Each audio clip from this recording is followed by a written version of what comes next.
Welcome back to the Calabash Diaries, where we uncover the forgotten stories of Africa's greatest empires, tales of power, people, and pride that shaped our world.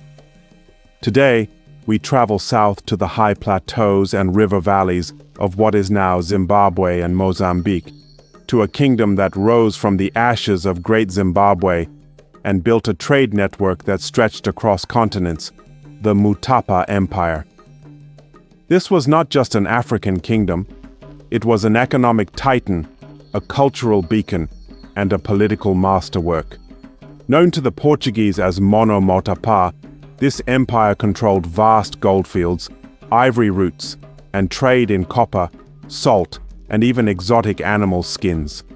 It was a land where stone cities gleamed in the sun, where kings were crowned under sacred trees, and where trade ships in the Indian Ocean carried its wealth to Arabia, India, and China. And yet, despite its influence, Mutapa's story has been buried beneath colonial bias and half-told legends. Today, we open the Calabash to reveal it all. The Mutapa Empire's roots lie in the fall of Great Zimbabwe in the 15th century. When internal strife and declining resources weakened Great Zimbabwe, a prince named Nyatsimba Mutota left the city in search of new lands and salt deposits to the north. He encountered the Tavara people, conquered them, and established his capital in the Mazao Valley, founding the Mutapa dynasty. Nyatsimba Mutota's migration was more than a hunt for salt. It was a deliberate act of statecraft. Oral histories say he traveled with royal craftsmen, spiritual advisors, and warriors trained in the stone fortress traditions of Great Zimbabwe.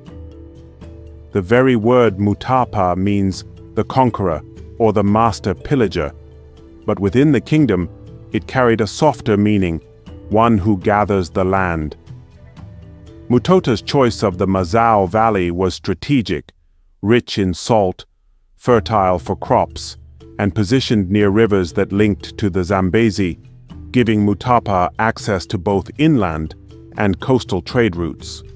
Under Mutota and his son Matope, the empire expanded rapidly, absorbing territories across modern Zimbabwe, Mozambique, and parts of Zambia. Control of gold and ivory trade routes made Mutapa a powerhouse in the Swahili Coast network. Matope was a visionary ruler. He forged alliances with coastal Swahili Arab traders, ensuring Mutapa gold reached Kilwa Kisiwani, Mombasa, and beyond to the Arabian Peninsula and India. The Portuguese, arriving in East Africa in the late 15th century, were astonished at the scale of Mutapa's wealth. One chronicler wrote that, "The king's wealth lies not in one palace, but in the veins of the earth itself."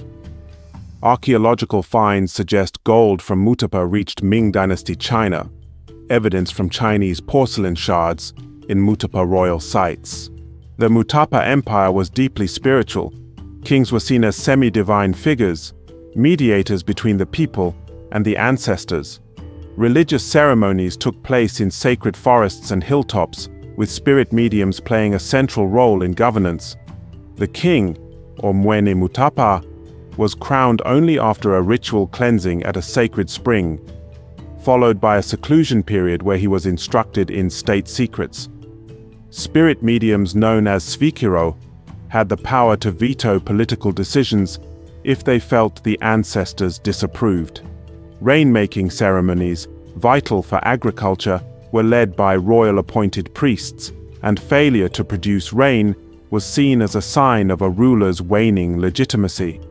Interestingly, certain Mutapa royal regalia, beaded collars, gold bracelets, and carved ivory scepters have designs strikingly similar to those of the earlier Mapungubwe kingdom, suggesting a long chain of cultural inheritance across southern Africa. Mutapa cities were a blend of stone and thatch architecture. Stone walls surrounded the royal court, while commoners lived in neatly organized thatched compounds. The stonework of Mutapa palaces carried the legacy of Great Zimbabwe's precision. Dry stone walls, fitted without mortar, some decorated with chevron and herringbone patterns. Unlike the single massive enclosure of Great Zimbabwe, Mutapa cities were networks of smaller stone complexes connected by open courtyards and marketplaces. Archaeologists believe the layout reflected a political philosophy. Power was dispersed through trusted governors, each with a fortified residence. Inside the capital, markets bustled with goods: salt blocks from the valley, beads from the Swahili coast, gold dust measured in goose quills, and smoked fish from the Zambezi floodplains. The arrival of the Portuguese in the late 15th century marked a turning point. Initially seeking trade, they brought gifts and established treaties with the Mutapa rulers, but Portugal's ambitions soon shifted from partnership to control. By the mid-16th century, Portuguese traders and missionaries were trying to monopolize Mutapa's gold supply. Jesuit priests built missions teaching Christianity while recording valuable details of Mutapa society. These records, though biased, describe intricate legal systems, strict laws against theft, and a council of elders who advised the Mwene Mutapa. Yet these interactions also sowed seeds of tension.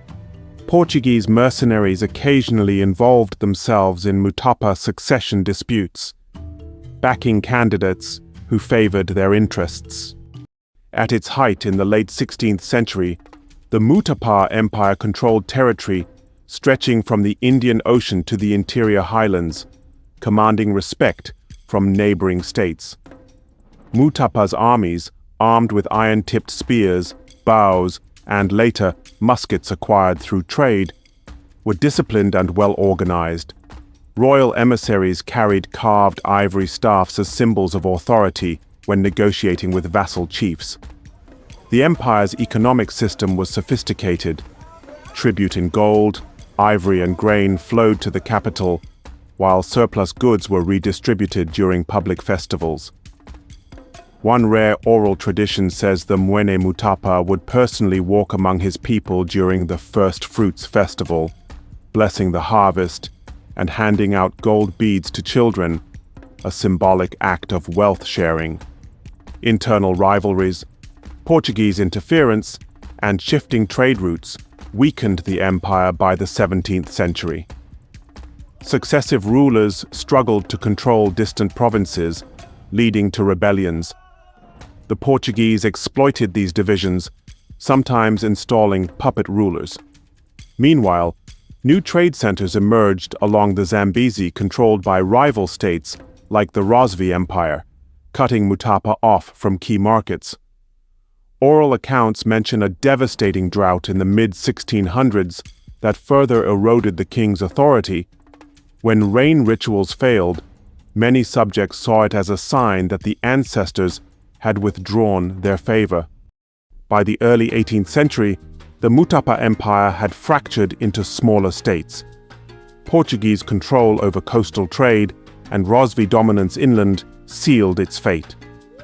The last Mwene Mutapa held little more than a ceremonial title, his authority overshadowed by Portuguese governors and rival chiefs. The empire's golden age faded into memory, but its legacy endured, in the stone ruins, in the trade patterns it established, and in the oral histories that still speak of a kingdom where gold shone brighter than the sun. The Mutapa Empire's story is one of vision, wealth, and resilience. Though it fell, its influence shaped southern Africa for centuries. From its migration out of Great Zimbabwe to its golden trade networks reaching across the Indian Ocean, Mutapa stands as a testament to African ingenuity and global influence long before colonialism. Its legacy is carved in stone, sung in praise poems, and remembered in the DNA of its descendants. And as we close today's chapter, we remember, history is not just about what was lost, it is about what endures. This has been the Calabash Diaries. Until next time, may your roots run deep and your stories run true.